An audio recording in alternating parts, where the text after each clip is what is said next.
vòng sang bên này là đường cầu gỗ, nó có cả nạm và cả gân, cho nên là ăn nó sẽ ngon hơn rất là nhiều. Năm ngoái là bọn mình đang hoàn thiện và sửa 22, thế mà đã 1 năm rồi đấy mọi người, rất là nhanh luôn. Bánh có thể ngon đấy nhưng mà thái độ phục vụ rất chán. Đây cà phê trứng của vợ tôi. Chiều chiều cánh cò lội bên sông. Chuyến bay của mình thì vào 8 giờ 30 tối và cả nhà cùng mình đi Hà Nội nhá. Bây giờ là 00:00, mình mới lấy được vali và chuẩn bị từ sân bay về khách sạn. Đi đây mất gần 2 tiếng mọi người ạ. Phòng đợt này mình ở thì nó cũng chỉ bé bé xinh xinh thôi. Cũng là một cái khách sạn mới ở trên đường Lý Nam Đế và ngay cạnh cửa hàng của mình luôn. Có một cái cửa sổ nhỏ nhỏ như thế này, nhìn ra bên ngoài. Bây giờ thì mình sẽ đi tắm và mình cất đây. Hẹn gặp lại mọi người vào ngày mai. Bye.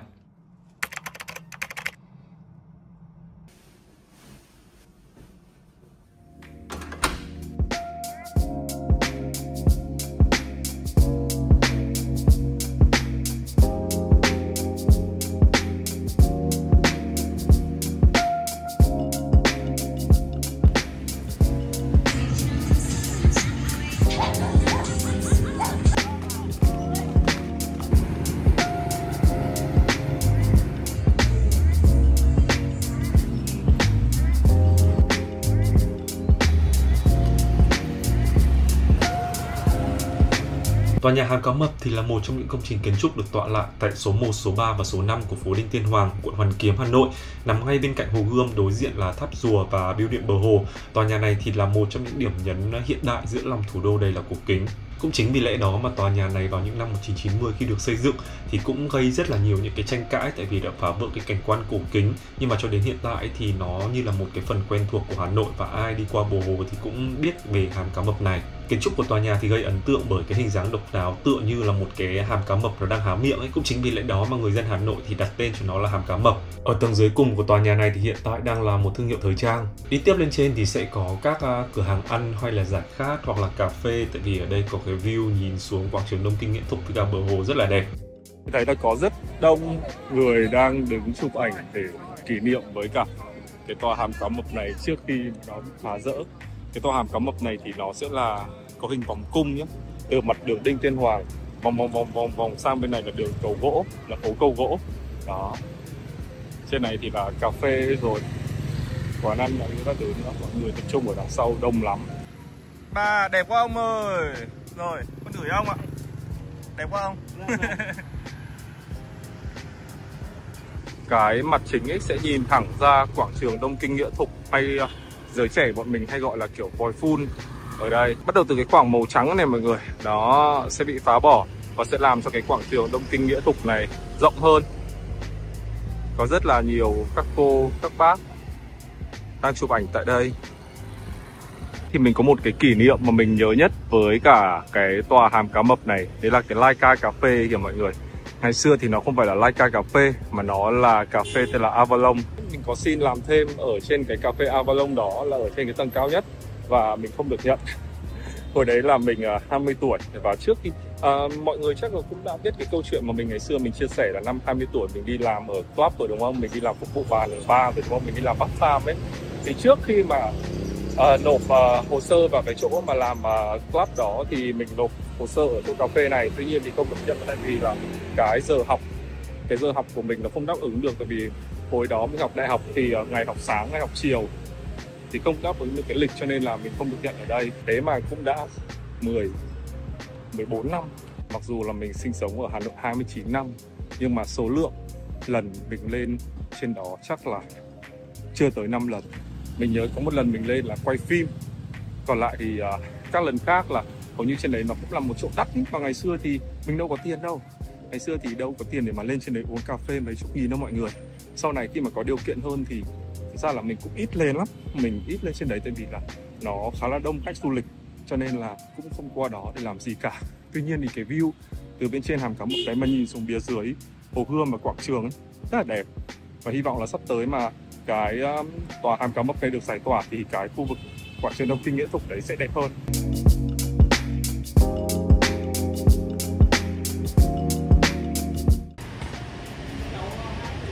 Con quay u làm cái nhá. Nhá. Nói chung là Úc cứ như bình thường. Nói chung là mỗi lần ra Hà Nội là phải vào.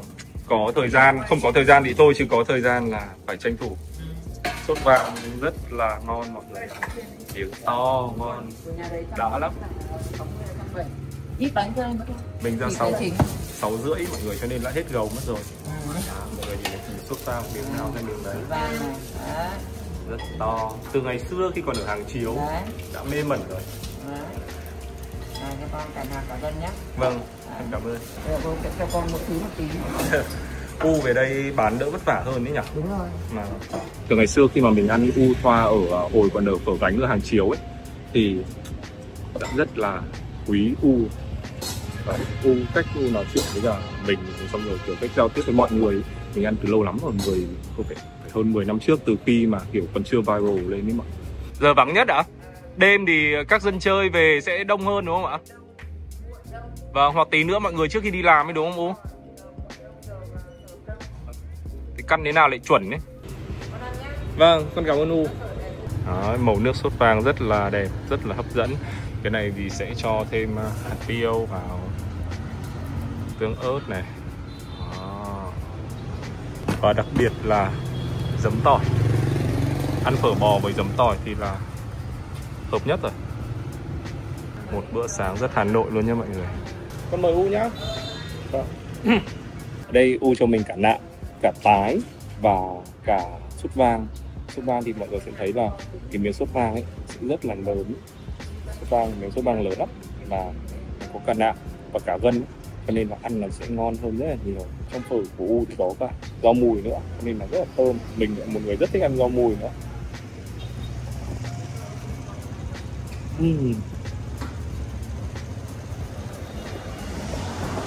Để mình đang nhìn cái miếng thịt tái, nó mẫm, nó căng.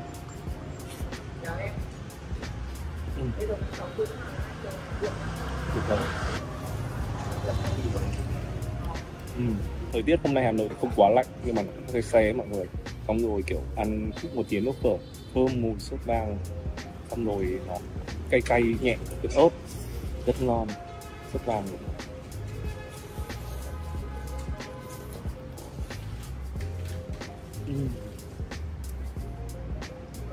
Bà xã là ít ăn hơn,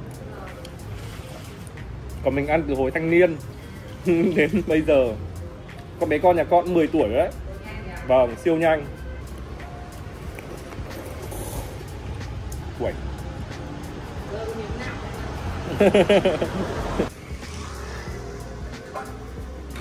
Nặng giòn.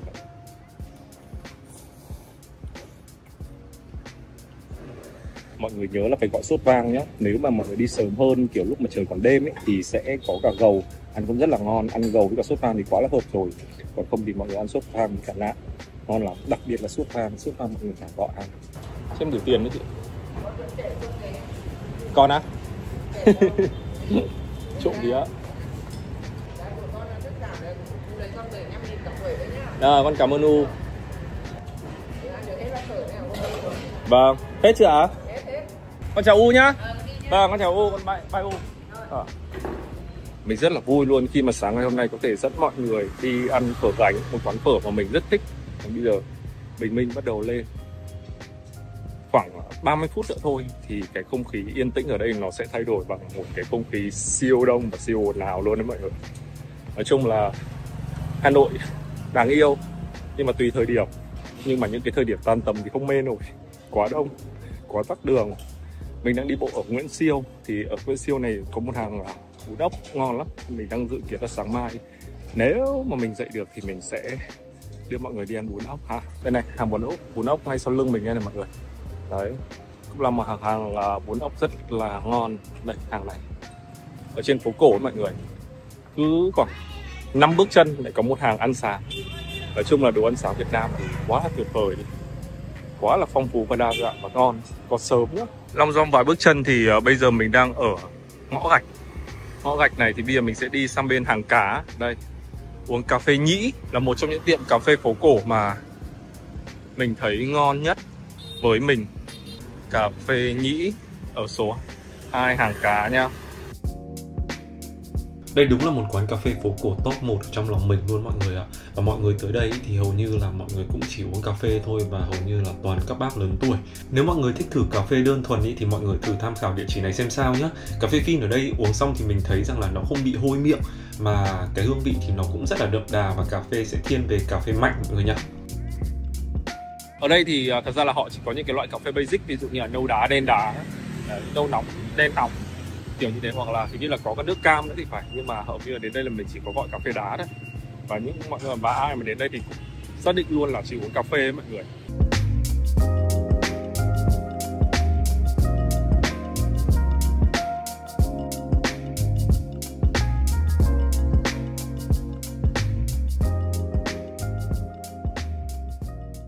Xong bây giờ thì mình sẽ qua 22. Đây là outfit của mình ngày hôm nay.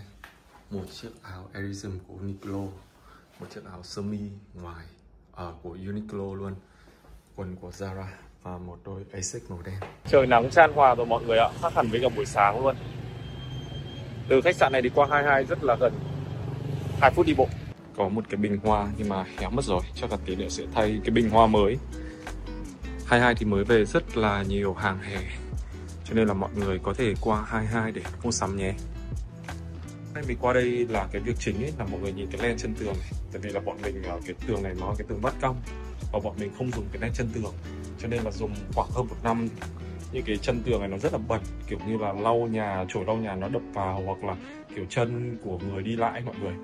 Cho nên là hôm nay thì mình sẽ ra đây mình sơn lại những cái chân tường này. Ở bên trong cái phòng thử đồ này nó cũng bị, nhưng mà tại vì cái này thì nó là giấy dán tường mọi người, nó không phải là tường sơn, cho nên là sẽ không sơn được. Cho nên là mình đã đặt ở trên mạng cái len chân tường bằng cao su mỏng. Bây giờ mình sẽ dán cái viền này. Vì là mùa hè rồi cho nên là cái nhu cầu mà mọi người có nước uống và đồ ăn vặt rất là nhiều, cho nên là bọn mình có để một cái giá ở đây, để khi mà mọi người tới thì ví dụ như nước hay trà sữa mọi người đang uống dở thì mọi người sẽ đặt ở đây dùng bọn mình nhá.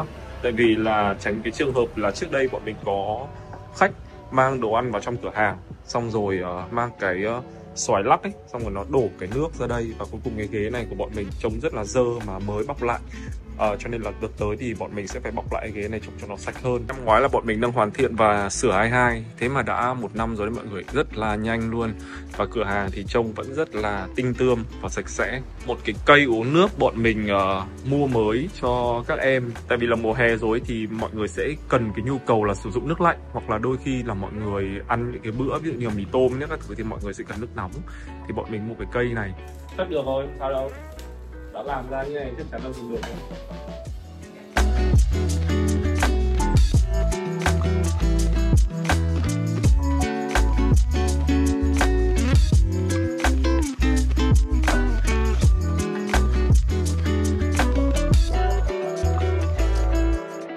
Sạch hơn ban đầu rất là nhiều. 2 giờ thì mình sẽ đi quay lại cửa hàng để sơn cái chân tường. Còn bây giờ thì mình sẽ đi ăn trưa. Mình đang chưa nghĩ ra là ăn cái gì. Đi ăn thử bánh cuốn. Trước hôm mà mình bay ra thì mọi người cứ nói là ngoài Hà Nội đang nồm lắm, ẩm lắm. Nhưng mà may thế nào thì khi mà mình ra thì trời Hà Nội lại nắng, ráo và không quá là nóng, cũng rất là dễ chịu. Hàng bánh cuốn này thì mấy lần mà mình đi qua thì mình cũng đã nhìn thấy rồi, cho nên là mình cũng muốn thử xem nó như thế nào. Nói chung thì mình thấy rằng là giá cả thì khá là hợp lý, khá là rẻ. Mình gọi một phần bánh cuốn thông thường này, chả mỡ này và thêm 2 quả trứng long đào. Ở đây thì nước mắm sẽ không được đun nóng và ăn bao nhiêu thì chúng ta sẽ tự múc bấy nhiêu. Mình thấy rằng là ăn cũng ổn và quán cũng khá là sạch sẽ, mọi người tham khảo ha.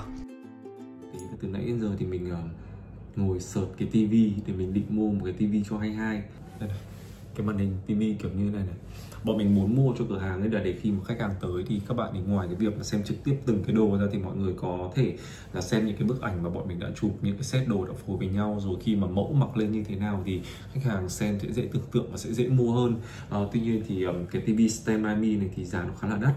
Đó, bên cạnh đấy thì có những cái loại khác nữa, nhưng mà mình cũng không biết là cái chất lượng hình ảnh, cái màu thực tế ở ngoài nó có tốt không ấy. Mình muốn đến xem tận nơi. Lẽ ra cái kế hoạch của mình hôm nay là mình chiều mình định đi tìm mua cái tivi này cơ, nhưng mà hầu như là các bên nó không có cái tivi này sẵn, mà nếu có sẵn thì nó rất là xa, nó tận đường Giải Phóng ở Phố Vọng, nó xa quá, cho nên là mình cũng hơi ngại đi một chút. Hẹn là 2 giờ thì sẽ có sơn mang tới thì mình sẽ sơn cái chân tường đấy. Lẽ ra mình định làm từ sáng cơ để kiểu như không phiền đến khách, tại vì buổi chiều thường là 22 sẽ đón khách nhiều hơn là buổi sáng. sáng ấy, nhưng mà sơn thì tí nữa người ta mới giao đến, mà cộng với cả cái mùi nữa cho nên là có thể là sẽ hơi gây khó chịu cho khách một chút. Không muốn ngồi ở cửa hàng để mà chờ ấy, tại vì thật ra là mình là con trai mọi người, mà cửa hàng của bọn mình thì lại bán đồ nữ, cho nên là thật ra đôi khi nó cũng sẽ tạo được cái tâm lý nó hơi ngại cho các bạn nữ khi mà đến mua hàng, cũng như là cái tâm lý mà các em nhân viên là nữ cũng sẽ hơi ngại ấy. Cho nên là nếu mà không có việc gì thật sự quan trọng thì mình sẽ không ở cửa hàng.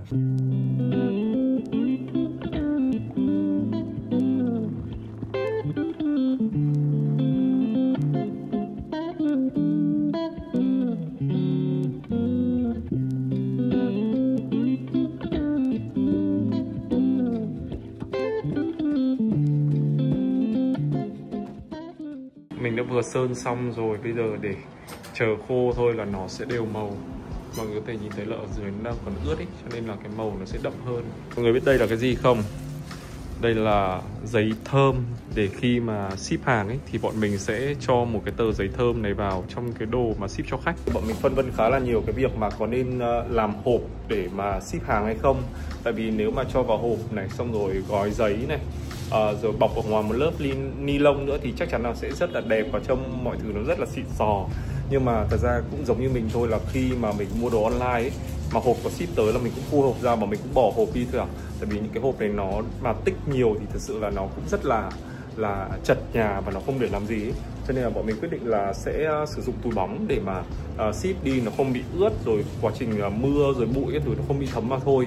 Nhưng mà ở bên trong thì bọn mình sẽ thêm những cái như là giấy thơm này, hay là những cái món quà nhỏ cho những cái đơn hàng nào mà tùy vào giá trị đơn hàng thì bọn mình cũng sẽ có những cái món quà nhỏ làm sao cho nó phù hợp để ship đi cho khách. Buổi tối ngày hôm đó thì mình cùng với cả các em ở 22 đi ăn bún riêu ở ngõ Hồng Phúc, khá là ngon mọi người ạ. Ngày xưa cái địa điểm này nó là một cái hàng bún cá cũng rất là nổi tiếng, nhưng mà bây giờ thì nó đã là bún riêu rồi. Ở đây thì là bún riêu và gân bò nhá.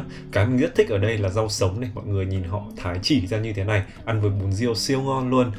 Ăn xong thì mình long dong đi từ hàng đậu về đến khách sạn của mình ở Lý Nam Đế để cho tiêu. Nói chung là buổi tối đợt này thời tiết thì nó vẫn cứ se se mát mát ấy, đi cũng rất là dễ chịu. Lâu lắm rồi thì mình mới đi ở cái phố Gầm Cầu này luôn. Ngày xưa thì hay qua đây ăn kiểu các đồ nướng nữa các thứ lắm, nhưng mà cũng phải lâu lắm rồi thì mình không ăn ở đây.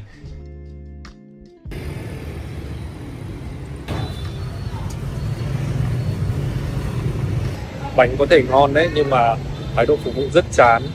Đưa cho mình cái hộp bánh quẳng vào phát ở trên cái nóc tủ, thật sự siêu tệ luôn. Chỉ nữa mình sẽ ăn thử xem như thế nào so với cái ngày xưa. Tại vì hồi bé mình thích ăn mấy cái tác ở đây lắm.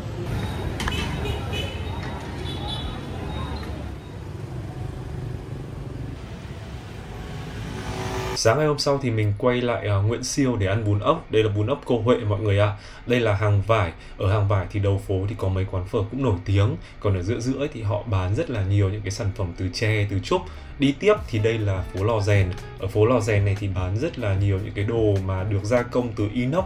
Ngày xưa khi mà bọn mình làm cái hàng quần áo thì bọn mình cũng đã từng qua phố Lò Rèn này để đặt giá quần áo rồi. Đây này, mọi người nhìn này, đây là mấy cái giá quần áo làm từ kiểu ống nước này. Đó, bây giờ thì cái này nó phổ biến hơn rất là nhiều rồi. Đi tiếp cái phố Lò Rèn thì chúng ta đến phố Hàng Cá. Mọi người thấy không, là chỉ cần đi hơi muộn một chút thôi, tầm khoảng 9 giờ thì cái cà phê Nhĩ rất là đông, hầu như là toàn các bác uống ấy. Đi bộ thẳng tiếp Hàng Cá qua ngã tư Hàng Đường thì chúng ta sẽ đến ngõ Gạch.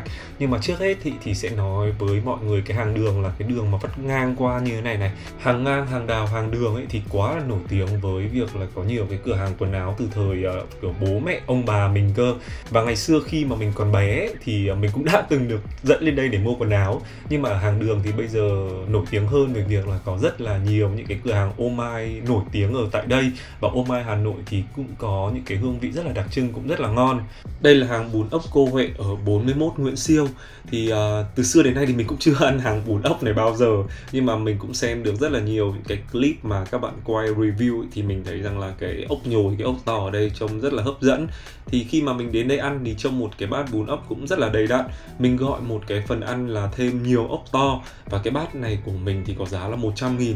Ăn bún ốc ấy thì đặc trưng không thể nào thiếu được cái ớt chưng, giấm tỏi với cả mắm tôm mọi người nhé. Khi mà cho vào ấy, thì cái hương vị nó dậy lên rất là nhiều. Vì đây là bún ốc Bắc cho nên là phần nước dùng sẽ hơi chua nhẹ, mùi dầm bỗng. Trong bát bún này thì có cả chả ốc nữa, và khi mình cắn vào thì mình nghe thấy được cái vị lá lốt cũng khá là rõ. Mọi người nhìn này, đầm đìa mồ hôi luôn, tại vì mình cho nhiều cái ớt chưng ấy. Nhưng mà cái bún ốc ăn ngon lắm mọi người ạ. Và cô chủ hàng, cô chủ quán cũng rất là dễ thương nữa. Cho nên là mình highly recommend mọi người là nếu mà muốn ăn bún ốc mà ốc to nha thì qua đây nhá. Ăn sáng xong thì mình có đi gặp Duy Thương để ngồi uống cà phê sáng. Bọn mình chọn cà phê Đinh ý, thì ngay đằng sau lưng hàm cá mập luôn. Mọi người thấy không, là sáng ngày hôm sau nó vào cuối tuần ấy, trời ơi siêu đông luôn. Nếu mà muốn chụp vắng vẻ thì thôi coi như là không thể luôn mọi người. Mình cũng rất muốn vào trong hàm cá mập đi lên để quay cho mọi người, nhưng mà ở trong này thì người ta không cho quay phim chụp ảnh nên là mình cũng không có thể lên quay được. Cà phê Đinh ý thì là cà phê trứng số 1 trong lòng mình luôn mọi người ạ. Cà phê Đinh thì trước đây thì họ chỉ có một cái tiệm ở trên tầng 2 thôi, đi sâu vào trong hẻm và sau đó đi lên cái cầu thang này. Nhưng mà bây giờ thì họ có thêm một cái không gian nữa ở ngay dưới tầng 1, mình thấy cũng rất là thoáng. Nhưng mà mình thích ngồi trên tầng 2 này hơn, tại vì trên này trông mọi thứ nó rất là hoài cổ ấy. Hôm mình tới thì quán quá là đông đi, mà mình cũng muốn gửi lời cảm ơn đến anh chị chủ vì đã cho bọn mình ngồi ở bên ngoài. Cái không gian mà bên cạnh ban công nhìn ra ngoài Hồ Gươm ấy thì bây giờ là cái không gian thờ cúng, cho nên là rất là ít khi anh chị cho khách ngồi ở đây. Nhưng mà với bàn mình thì anh chị cũng có một chút ưu ái này, rồi vẽ cốc cà phê trứng thì cũng cầu kỳ đẹp đẽ hơn. Anh chị cũng hỏi mình là lâu lắm không thấy em đóng phim và khi nào em bay lại vào trong Sài Gòn. Nói chung là mình cảm thấy rất là thân thuộc với mọi người ạ. Duy Thương thì hôm nay cũng lên bờ hồ sớm để mà chụp ảnh kỷ niệm với hàm cá mập và đi tập thể dục. Thế là bọn mình cũng tranh thủ ngồi gặp nhau một chút, nói chuyện linh tinh. Ở bên ngoài ban công nhìn xuống thì mọi người có thể thấy là các bà, các mẹ, các chị rồi diện áo dài này, rồi ai cũng nô nức vào một ngày đẹp trời như thế này. Có những bức ảnh cuối chụp hình với cả hàm cá mập trước khi bị giải tỏa.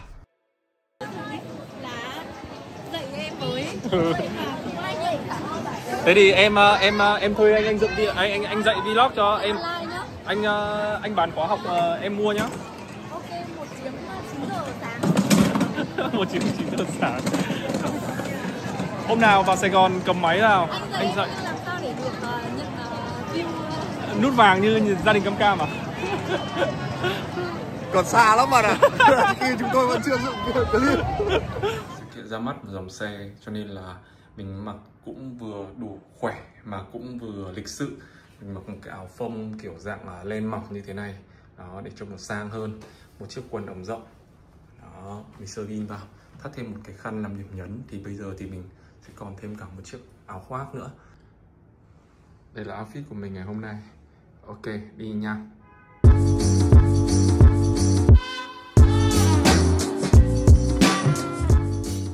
Đợt này thì mình đi ra Hà Nội thì đây là cái công việc chính của mình, đó chính là ra mắt thương hiệu Geely. Và mọi người biết gì không, là Geely cũng đang chính là tập đoàn mà sở hữu thương hiệu xe đến từ Thụy Điển rất là nổi tiếng, Volvo. Vì mình cũng là một người mà rất là thích xe cộ ấy, cho nên là khi mà nhận được lời mời của các brand xe thì mình bao giờ mình cũng sẽ hỗ trợ họ thật là nhiều, thật là nhiệt tình luôn. Mọi người, hôm nay thì mình sẽ giới thiệu chiếc Courier tới mọi người. Chiếc này thì vẫn chạy xăng. Và ví dụ như là những cái gia đình nhỏ nào mà các bạn đi ở bên trong phố ấy, mình nghĩ sẽ rất là tiện. Và đây, cảm ơn anh. Bây giờ thì mình sẽ lái thử chiếc này luôn ha. Nói chung thì mình thấy đây là một chiếc xe có giá rất là hợp lý mà lại có nhiều những cái tính năng và cảm giác lái cũng khá là tốt. Cho nên là nếu mà bạn nào đang tìm một chiếc xe trong phân khúc khoảng tầm 500 triệu thì mọi người thử tham khảo chiếc xe này nhá. Và đây là một vài những cái highlight nổi bật của mình trong cái sự kiện ra mắt xe hôm đó, mọi người cùng xem ha.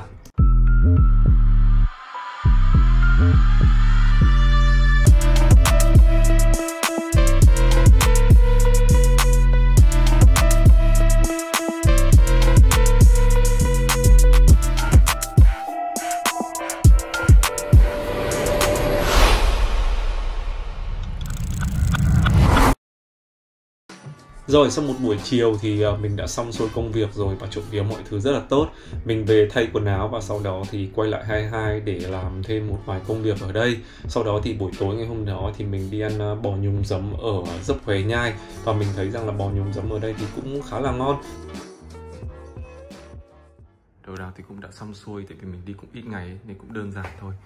Bây giờ thì chúng ta sẽ đi ăn sáng nhá. Hôm nay thì mình dự kiến là đi ăn bánh giò cô béo.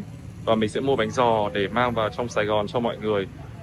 Mới thấy mẹ Loan up story là sáng nay hai mẹ con đang ở nhà làm cơm nắm. Một chút nữa thì mình sẽ về, thì khoảng 3:30 chiều là mình hạ cánh rồi. Khách sạn ấy họ có mấy cái cây ổ phụng trồng ở ngoài rất là đẹp. với cả cái cây đuôi chồn này này, trông rất đẹp luôn. Sáng cuối tuần mát mẻ và vắng vẻ cho nên là mình quyết định là đi xe máy để hóng gió cho nó tiện. Nói chung là ở Hà Nội thì mọi thứ thật ra là cái khoảng cách nó cũng gần nhau thôi mọi người ạ. Cho nên là nếu mà mọi người đi xe máy thì nó sẽ tiện hơn. So với đường phố ở trong Sài Gòn thì mình thấy rằng là đường phố ở Hà Nội nhỏ hơn, mà hầu như là các tuyến phố cũng hầu như là hai chiều, cho nên là nếu mà mọi người đi xe hơi thì mình sẽ có một phần thấy là sẽ bất tiện hơn. Cho nên là nếu mà mọi người chỉ di chuyển quanh những cái khu vực phố cổ này, hay là những cái khu lân cận như là Hồ Tây hay là Phan Đình Phùng thì mọi người nên đi xe máy nhá. Bản thân là cái mùa hơi lạnh ấy, đi xe máy nó cũng thích hơn nữa. Những cái tuyến đường này thì nó quá là quen thuộc với cả bọn mình rồi. Ngày xưa thì mình học cấp 3 ở gần chỗ này cho nên là đi lượn suốt. Cộng với việc là ngày xưa khi mà còn ở đây ấy, thì hai vợ chồng mình cũng thích đi vòng phố để mà đi lượn lắm. Bánh giò cô béo này thì mình cũng đã ăn từ những năm mà mình học cấp 3, khi mà họ còn mở ở đối diện, còn ngồi ở ngoài vỉa hè bên cạnh Hồ Tây cơ, chứ chưa có trong cửa tiệm như thế này. Mình thấy rằng là sau bao nhiêu năm thì với mình thì đây vẫn là một trong những hàng bánh giò rất là ngon. Bánh giò Hà Nội thì sẽ không có bột năng giống như là bánh giò ở bên trong Sài Gòn, cho nên là cái bánh nó sẽ rất là mềm. Bánh được nấu từ bột gạo tẻ nên chỉ mềm thôi và không có độ dai. Bên cạnh đấy là thịt băm được xào cùng với cả mộc nhĩ và khá là nhiều hạt tiêu. Mình thì thường gọi bánh giò đầy đủ thì sẽ có bao gồm cả chả lụa này, chả cốm này, rồi giò tai này. Nhưng mà mình nghĩ rằng là với bạn nào ăn yếu thì không nên gọi một cái như thế này mà nên ăn chung nhá. Tại vì là với sức ăn của mình mà ăn hết một cái này mình còn thấy hơi ngấy. Một phương tình em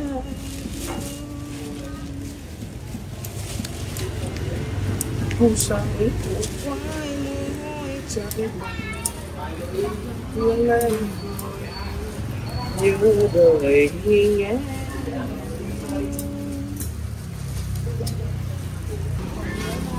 Làm biết phải lục quỳnh chiều cánh cò lội bên sông, cô lái đò đưa lại cho người ta. Sau khi ăn sáng xong xuôi thì còn khoảng 1 tiếng nữa sẽ đến giờ mình đi lên sân bay, cho nên là mình cũng vòng về khách sạn và ngồi quán cà phê ngay đối diện khách sạn của mình luôn.